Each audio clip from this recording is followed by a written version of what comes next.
So what's up mga ka-sound, no? Ayan, papakilala ko sa itong si Hawk 12. Isa sa pinakamagandang very affordable na mixer ng Joson. So 12 channel ito. Price is 9,700. So ayan, actually nabuksan ko na ito. Pakita ko sa bakit sinasabi kong napakaganda nito na klase ng mixer mga ka-sound, mga ka-repair. So ayan, pwedeng-pwede na ito sa mga basic setups natin. Like, mga banda. So dahil, ayan, tingnan nyo yung mga knobs niya. Meron siyang compressors, naka-individual yung kanyang phantom. 48 volts na phantom. Ito yung kanyang equalizer. Pwede sa high, and frequency ng mid and low. Then, ito yung maganda. Ayan, no. Apat yung kanyang auxiliary. Yung kanyang aux.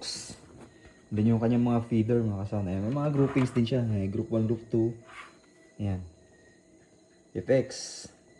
Main. Ayan. Tsaka yung mga knobs niya. Ayan. Napakasulit. Sobrang smooth. Hindi kagaya nung nabili ko sa Shopee dati na pag itulak ko parang alam mong napaka low quality. Ito napakaganda ng quality mga kasound. Ayan. Sa mga knobs pa lang. Ayan, makikita nyo napakaganda ng quality. So 12 channel ito, mayroon din tayong available nito no, na 8 channel.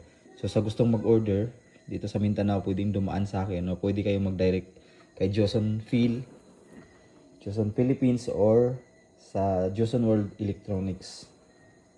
Yan no. I-fix aux 1, 2, 3, 4. Aux 1, 2, 3, 4. Meron na siyang 7 band na equalizer. And then ito sa likod, ayan. Yung kanyang inputs is na combination na with yung line, yung PL at saka XLR. Meron din siya insert. Ayan, ito mga group out.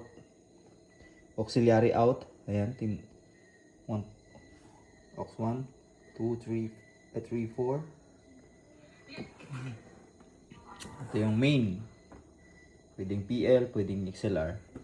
So napakaganda sa presyong 9,700. You know, magandang pamasko ito mga ka-sound, mga ka-repair. Napakagandang pamasko itong Joson Hawk 12. Or meron ding available na 8 channel. Ang 8 channel is 8,000. So itong 12 channel is 9,700. So napakaganda. Subukan na natin lagyan ng ng tawag nito, signal. Yan, saksak ko na.